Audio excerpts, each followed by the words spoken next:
In this tutorial series, we'll be going through MetaSounds node by node for the Unreal Engine, learning how to go from beginner to complicated in game-driven sounds and procedurally generated music. In this MetaSound tutorial, we're going to talk about Midi to frequency, which is a float, or frequency to Midi, which essentially you can take a frequency of an oscillation and you can convert it to a Midi note or a Midi note in out a matching frequency. So if you don't know much about music, music is essentially a frequency of an oscillating wave that comes in a certain shape and at different times. For this MetaSound, in our tutorial series, we've already created a infinitely repeating to a beat, essentially heartbeat monitor.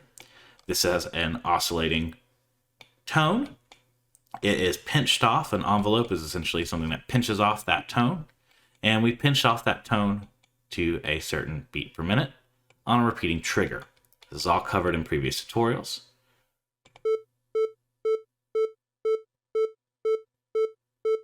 So when I hit play, you can hear that tone coming off to a certain beat. Now, if we wanted to change that tone, we have a hard set value for the frequency to be 440.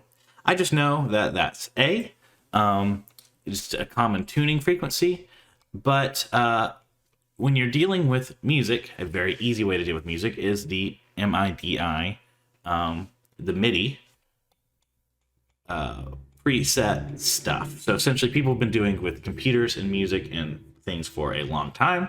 There's a pre-agreed upon idea that Midi has a certain note, and that note is a certain frequency. Now this math for the frequencies and notes isn't as intuitive as you would think. It's very difficult to do a lot of math to move frequencies around with actual frequencies because they don't move in intervals that you would really expect. There is math to it.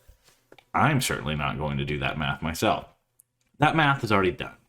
So if we look here at this chart, this is essentially a piano laid sideways. Middle C is the note in the middle. You can see middle C, the number is 60, but the frequency is 261. Or here you have A4, which is 69, and 440 for the frequency. So what we're going to do is move the frequency around by changing this number. These are just pre-figured out charts. They're pre-figured out things in the world of generating music with computers. So we're not going to reinvent the wheel. That's what this does, is you can put a number in and you can get a frequency out. So what we can do is we can plug in this frequency in. If you remember, 69 was A. That should be the same frequency. And let's see, if I disconnect it, we can hear the same tone. We can drop it to 60 to get a C.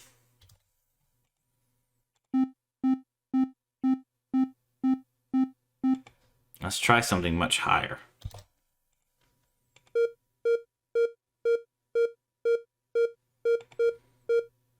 Oh, I hit play again instead of stop. That's what that skipping was. But there you go. Now we can change the oscillating frequency by the Midi scale, just using the Midi to float change. So we can change the note that goes in to the out frequency.